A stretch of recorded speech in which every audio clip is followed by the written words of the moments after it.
Welcome to Decarbonizing Commerce, where we explore what's new, interesting, and actionable at the intersection of climate innovation and commerce.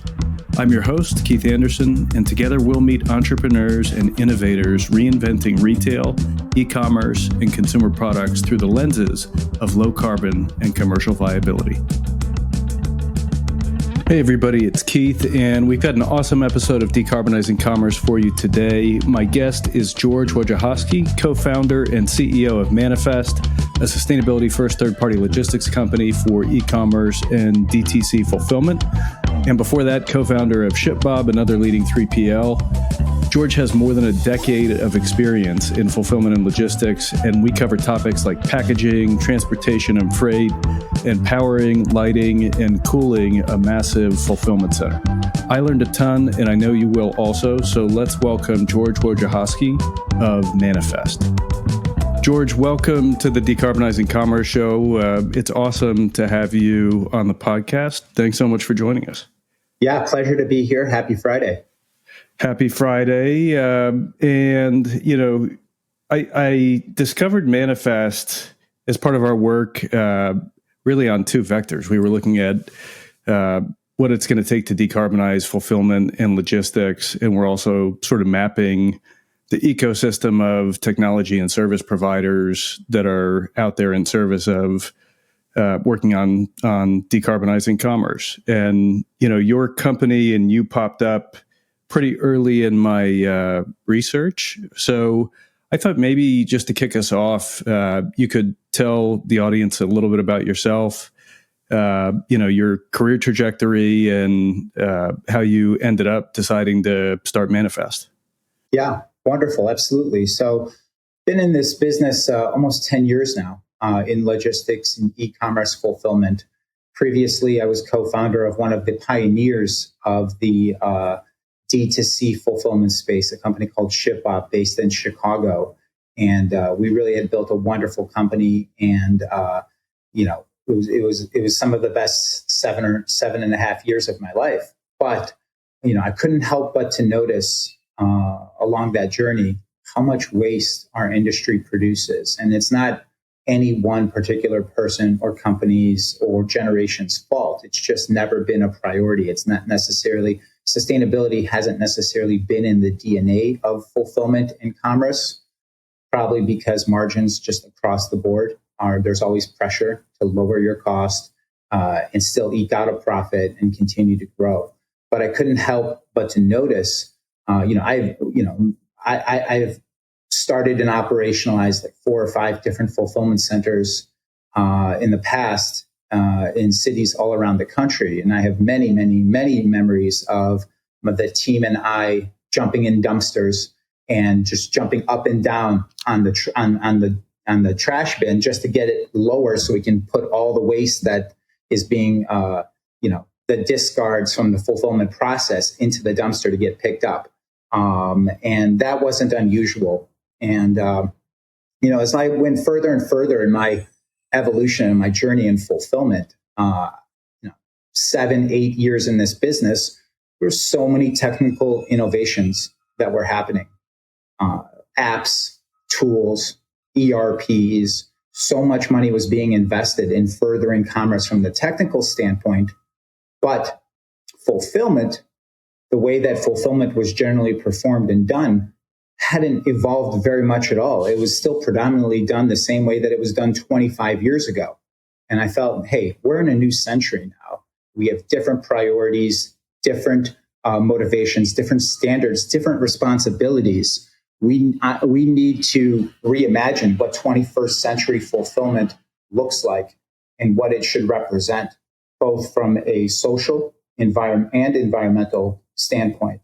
And thus, the journey to create a solution for the 21st century began. And that's what Manifest was born from, the inspiration to lead the change towards sustainability and fulfillment, make it more environmentally responsible, sustainable, less wasteful. The amount of waste that's produced in our industry is incredible. And as you and I'm sure your listeners know, nobody's taking our trash anymore. So all of these discarded vessels for shipping and all the stuff that goes into the fulfillment process, single use transport from point A to point B and to never be used again. And it's kind of tragic and alarming to me. So that's the North Star of Manifest. We're trying to lead the change. We are leading the change towards sustainability in e-commerce. And e-commerce is super unique, and we're leading by example, but it's super unique in that a lot of the businesses that we work with aren't big corporations, not Fortune 5,000 companies. These are businesses with a founder or a co-founder and a founder and a small team.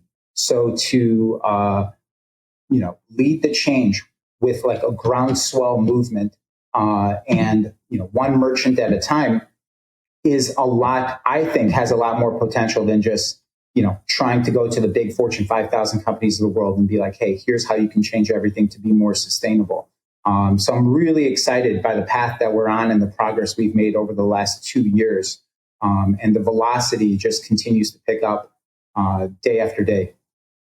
Yeah, I can tell you in my experience, you can segment the industry a lot of ways, but one thing I noticed as a analyst and observer of the first wave or second wave of e-commerce was, you have new brands, entrepreneurial, really designing a business model end to end with an eye on the future. They don't have any legacy business or status quo really to maintain.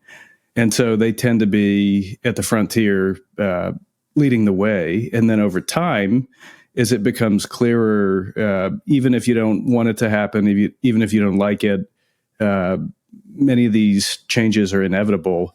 That's when I've seen some of the, larger scale incumbents either adapt and evolve or start to wither. So I think, part of what I'm always exploring is, all right, who is at the frontier, leading by example, learning at the front of the unpaved trail. So I think that's super interesting. Yeah, it is very interesting. And I always say that the shift towards sustainability at some point is inevitable, but someone's got to do it. And it's not just you and I and other companies trying to build businesses with a sustainable focus. It's the merchants. We don't build a business by ourselves. Our merchants build the business for us, with us. And, and merchants come in all different shapes and sizes and sentiments. But what a lot of merchants are starting to realize is that it's not just the right thing to do to pursue more sustainable practices in your fulfillment, but it's also a competitive advantage. I am of the thought that it's the new brand loyalty. I had a white paper that came out a couple of quarters ago, and we polled like 10,000 consumers around the country, and 74% would buy the product that is more sustainable. If you get two similar products and it costs more, they would still buy the sustainable product. Why? Because consumers shop with brands that match their values around social, environmental issues, that match the values of what they want, what they have themselves, or what they want to have, what they see in themselves or what they hope to have in themselves. And so that's the new brand loyalty. There's so much noise out there. How do you get consumers to continue to shop at your store, buy your products, and be a cheerleader on socials and say, hey, this is a brand that I love. It's the new customer loyalty. You see brands come up that have a sustainable focus, like, for example, Liquid Death. And it's undeniable how loyal people are to a brand like that because they see parts of themselves or what they aspire to be in that brand. And the same thing goes to the base level of fulfillment. Hey, the practices that this company espouses is something that I'm on board with and makes me feel better about the products I'm buying. So you've hit on a theme twice already that I suspect is going to be a recurring theme on the show, and I'd love to unpack a little bit, which is, the idea that shoppers are willing or will need to pay more for the sustainable equivalent of, the more conventional choice. And similarly that, in a business like fulfillment and logistics or other parts of the value chain, the economics aren't always favorable. I don't know if you're familiar with a book by a guy named Alan McKinnon called Decarbonizing Logistics. But I mean, it's a textbook, so it's not a summer read. Probably not. Yeah, but I encountered it as part of our research into the key sources of emissions in fulfillment and logistics, and he's got this fascinating framework that sort of lays out the phases of the likely phases of decarbonizing logistics into three distinct eras. And the first, he sort of says, is the low-hanging fruit because it's largely going to pay for itself through the elimination of waste. That is, a lot of the stuff that is easiest to do without a lot of additional infrastructure development, collaboration between companies or across the industry. It's reducing the amount of air that you're shipping across the country. It's reducing the amount of material that you're using, which in most cases is pretty correlated with lowering your costs. So, I think we can discuss it from two angles. First, I'd love to get a deeper sense from you of, where you view the low-hanging fruit economically and operationally. What's the stuff that you don't have to worry about your investors or board or others saying, boy, is this really a sensible direction for us? So why don't we start there and then we'll continue it. Yeah. So are you asking from like a basis of like of cost and potentially lower margins because you are making more sustainable decisions, or higher margins? Basically, have you uncovered elements of a fulfillment and logistics model that is both more sustainable and higher margin or more profitable because you're eliminating cost, you're eliminating waste? Oh, great question. So you hit some of it on the head. Optimizing packaging, low-hanging fruit. You're absolutely right. The less materials that you use, yet continue to safely ship a package, the lower your cost, the more competitive you are because you can make your prices that you're charging your loyal merchants lower as well. So it's a win-win-win for everyone, and win for the world and win for the environment. So that's something that we've incorporated from day one at Manifest. We needed, you can't walk into the street today and say, hey, I'm going to live my life sustainably. Not in 2023, because the world around us just isn't sustainable. But you can take actions so I view it as a journey. It's not binary, it's a journey. And so the first thing that we did when we set up shop from day one was eliminate plastics from the fulfillment process. That for us wasn't necessary. That didn't increase our costs in any way. It was more just reimagining, hey, how can we create the same shipments with alternative materials than what the rest of the industry is using? And that was a no-brainer for us too. And we were super surprised how easy it was to eliminate plastics. Like I know your viewers are educated on the topic of environmental responsibility, but I remember reading a statistic early on in my R&D process of kind of working on Manifest as a concept with my two co-founders. And I remember reading that like since 1955, of all the plastics produced in the earth or on the earth, 93% are still in the earth in some capacity. They're either, on top of a large heap of trash or inside the ground, but they're not going anywhere. People don't know something as simple as the plastic tape that goes on like 95% of the packages that arrive at our door can take up to 500 years to completely biodegrade all the compounds in that tape. Well, why in the world are we using it? Knowing that this is going to be the legacy that our generation has left behind. E-commerce has created so much democratized prosperity, and we have an ability to show future generations how you can kind of break down commerce from big retailers and big companies to somebody who has an inspired idea sitting in their apartment in Brooklyn, New York, or something like that, and they can now provide an income for themselves and be an entrepreneur and build a team and build a business.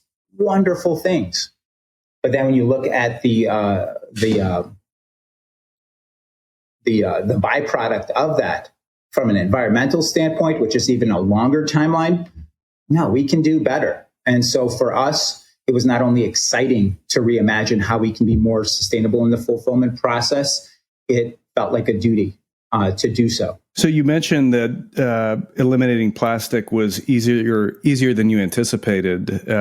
What are some of the swaps that you made, or how have you solved that problem? Yeah, so there's already a lot of products available where, for example, plastic tape, we use paper tape. Paper tape works just as well. It's a little bit more maintenance. You have to wet the tape, but it's completely biodegradable. So much tape is used. That's one of the easy, low-hanging fruit. You just have to put a little bit more work into it. Void fill, instead of using big-ass plastic air pillows that will never have a use again. All of the materials that we use in the fulfillment process are biodegradable and or curbside recyclable. So we spent the first 6 months after we decided to pursue building a company like Manifest, just calling around to suppliers from all around the world. This was still during the lockdown time of COVID. And I had calls from South Korea to South Carolina with different packaging manufacturers. And one of the things that just blew my mind was that it's not necessarily more expensive to produce the more sustainable product for these manufacturers. It's that everyone is ordering 5 million of the same SKU that they've ordered for the last 10, 15 years. And maybe 50,000 people are ordering like the one SKU or the set of SKUs that are sustainable. So it's just more to manufacture it, but it's not necessarily more to produce it. When I came to that conclusion, I was like, boy, this laziness is unacceptable. So somebody has to go out there and proactively seek these alternatives. And that's what my partners, Max, Bob, and myself did, is we talked to manufacturers. We looked at poly mailers. For example, the typical poly mailer takes 22 to 25 years to biodegrade. And we looked at a whole bunch of poly mailers, everything from hemp to corn. Some of and we would test them on themselves. We would ship something to ourselves, and it would come back to our address. And sometimes they didn't hold up. Sometimes it looked like somebody had shot a machine gun through the poly mailer. It was like, okay, we're not going to be using this. But through that trial and error process, we found alternatives that were super acceptable to our merchants and to us and to our high standards of like, okay, this is secure packaging. And for example, so traditional poly mailer, 22 to 25 years, unacceptable. Our poly mailers biodegrade within like 432 days or some number like that. So a lot less of a tax on the earth for just being this one-time used vessel to transport product from point A to point B. So you mentioned single use a couple times. Are you using or have you explored reusable packaging? Yeah, like yes, we have. And we have some wonderful partners that we've had ongoing discussions with about using reusables. It's a little bit more complex because not only is the cost to merchants who are always, understandably very cost savvy, but you also have to influence consumer behavior to cooperate in using this reusable packaging. So there's some difficulty there, and we haven't necessarily pulled the trigger yet on utilizing that. And it has to be a specific type of product too. For example, something like shoes would be really good for products because they're a big box. They take up a lot of space, a lot of materials. But if you can send it in a container that can be sent back, and shoes already have a higher rate of returns than other products. So, instead of having to put it in another box and then drop it off at a returns center, you could just send it back in the same box. So we're heading in that direction, but it also, like a lot of things, requires scale.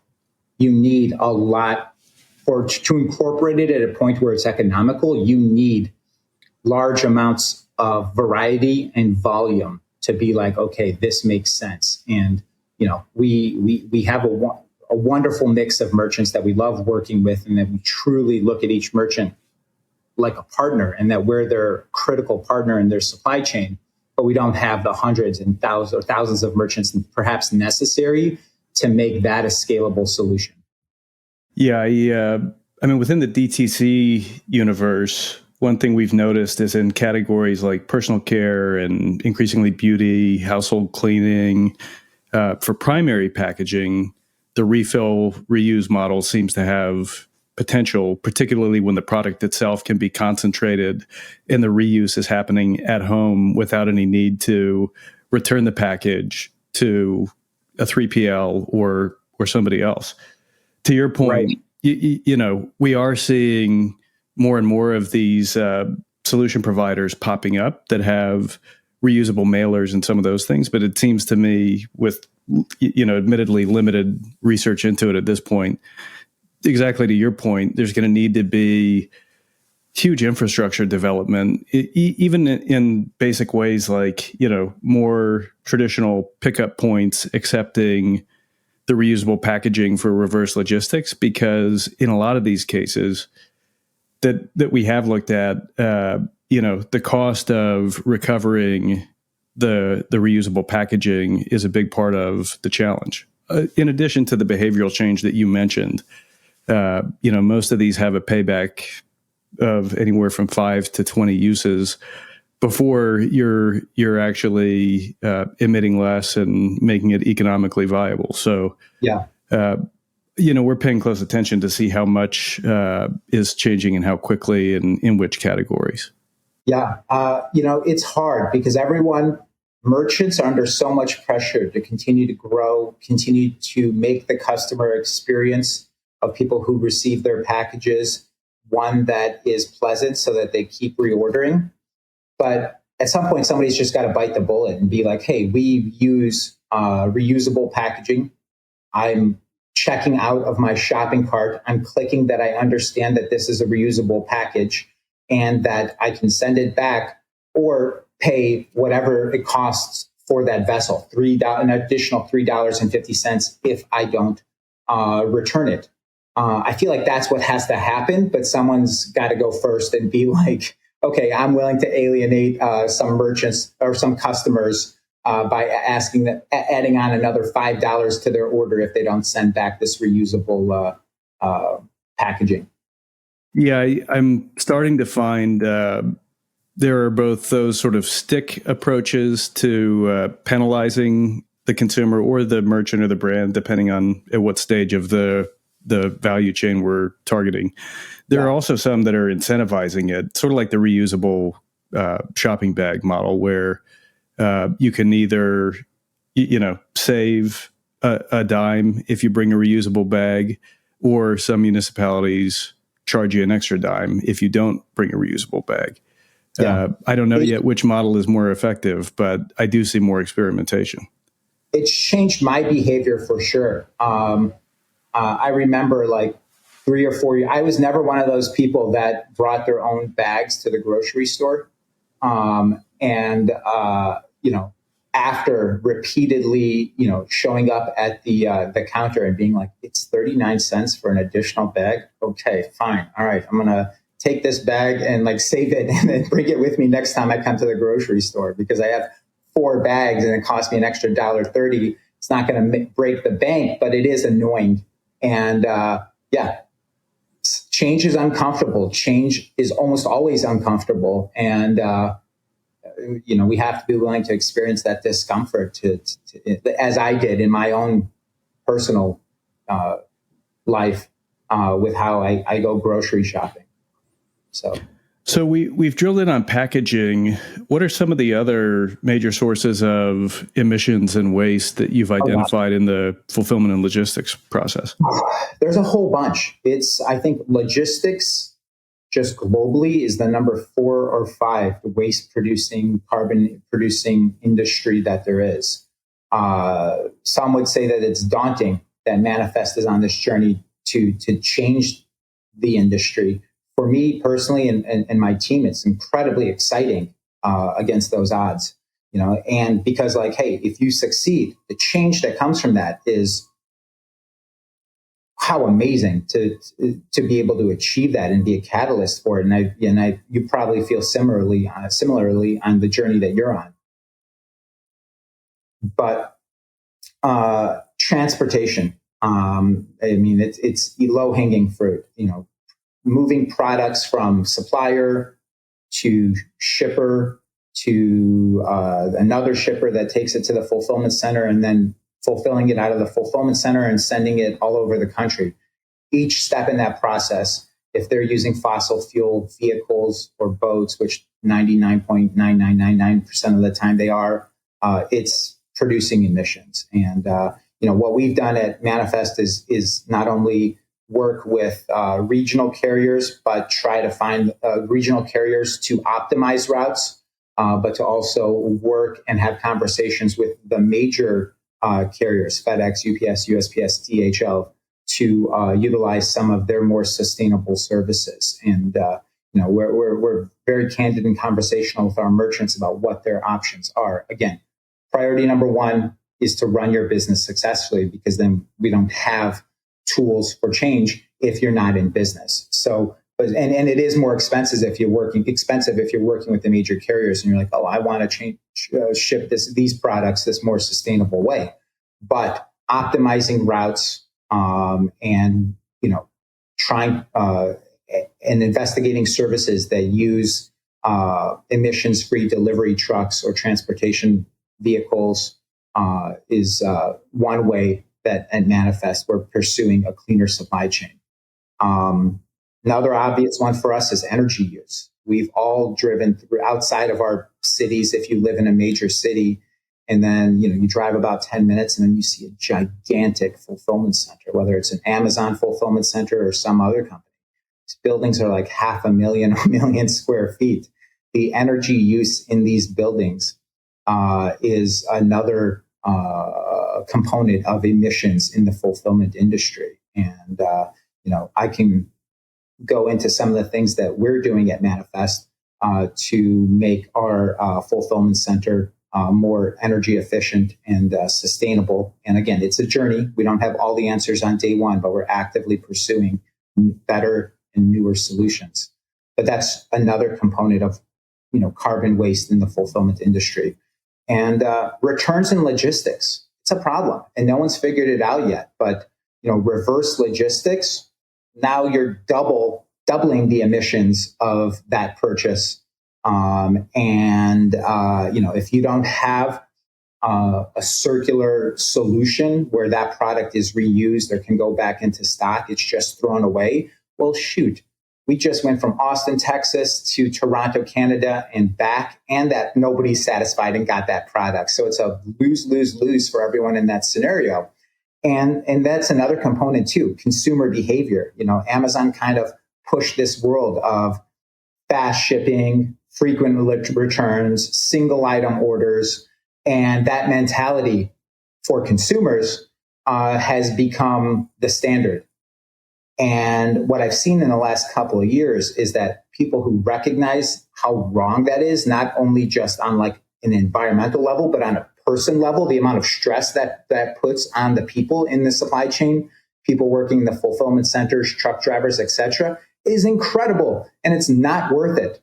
So I'm seeing more and more consumers and merchants that are having candid conversations with their clients and say, hey, our shipping is going to be 3 to 5 days. It may not be overnight. Here's what it costs for shipping, but here's the sustainable steps that we're taking to ship this product with the least amount of impact possible. And people are responding to that.